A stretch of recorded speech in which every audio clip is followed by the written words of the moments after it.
ఎవ్వరు మతం మారక్కర్లేదు, ఎవ్వరు ఆచార సాంప్రదాయాలు మార్చుకోక్కర్లేదు. కావలసింది ఒక్కడే దేవుడు ఉన్నాడు, ఆయన ఎవరో తెలుసుకోవడం వరకే కావాలి. భారతదేశం యొక్క ప్రొటెక్షన్ సాంప్రదాయాలు, ఆచారాలు, మతమే అయితే అది అలాగే ఉండనిద్దాం. అంటే వీరు ఏమంటుంటారంటే చాలా సార్లు ఆ దేశస్తులు మనల్ని ఏమి చేయకపోవడానికి, ఈ దేశస్తులు మనల్ని ఏం చేయకపోవడానికి కారణం మన సాంప్రదాయాలే అంటుంటారు. మన సాంప్రదాయాలే అంటే మరి స్వతంత్ర సమర యోధుల్లో కేవలం హైందవ సాంప్రదాయాలు మాత్రమే పాటించిన వారు మాత్రమే పాల్గొన్నారా? సాంప్రదాయాలు దేశం చుట్టూ కోట అనేది కాదు.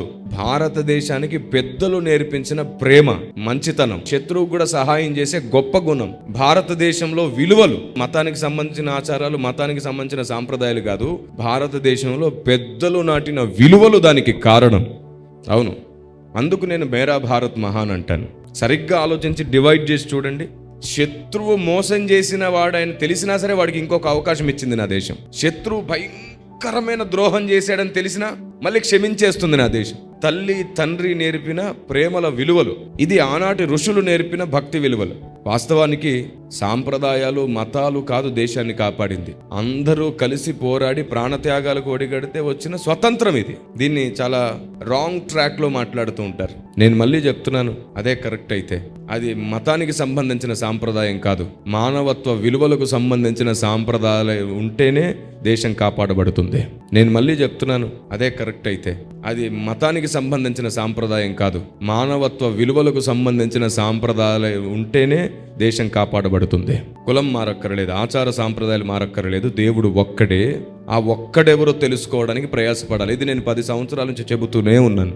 ఆ ఒక్క దేవుడు ఎవరో తెలుసుకోవాలి మనం. నా దేవుడు అంటే నా దేవుడు, నా దేవుడు అంటే నా దేవుడు అని పురాణ ఇతిహాసాలను బట్టో, లేదా మీ నమ్మకాలను బట్టో, ప్రేమ అభిమానాలను బట్టో, లేదా మనలోని గ్రంథాలను బట్టో కాకుండా అందరం కలిసి కూర్చొని ఆలోచిస్తే సరిపోతుంది. మొత్తం ప్రపంచానికి ఆ ఒక్క దేవుని పరిచయం చేయొచ్చు మనం.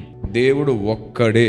ఆ ఒక్కడిని గుర్తించడానికి మానవుడు తన ఆలోచనకు వేరుగా వచ్చి ఆయన ఆలోచన ఏమిటో తెలుసుకోవడానికి, ఆయన తన స్వభావాన్ని, ఆయన రాకడ గుర్తులను, ఆయన ఈ భూమి మీదకి రావడానికి ముందు లక్షణాలను, అసలు ఆయనకు సంబంధించిన గుర్తులను మొత్తం ప్రపంచమంతటా ముద్ర వేశాడు. ప్రతి మనిషి జాతి మొత్తంలో, ప్రతి దేశంలో ఉన్నాయి. అది పరిశీలిస్తే మనకి ఇన్ని గొడవలు లేవు, ఇన్ని అసహించుకోవడాలు, ఇన్ని రకాలుగా ఇబ్బంది పడ్డాలు, ఒకరినొకరు ఇబ్బంది పెట్టుకోవడాలు లేవు, ఉండవు. కేవలం పరిశీలించండి. ఇప్పుడు కొందరు ఏదో తొందరపడ్డారని అంతా అందరికీ పులిమితే ఎలాగా? ఎప్పుడు అంటాను కదా నేను, కలుపును చూసి పొలమంతా కలుపు అంటే ఎలాగా? కాదు కదా. ఒక్కడే ఉన్నాడు, ఆ ఒక్కడెవరో తెలుసుకుంటే సరిపోతుంది. చాలా ప్రాముఖ్యమైన విషయం ఇది.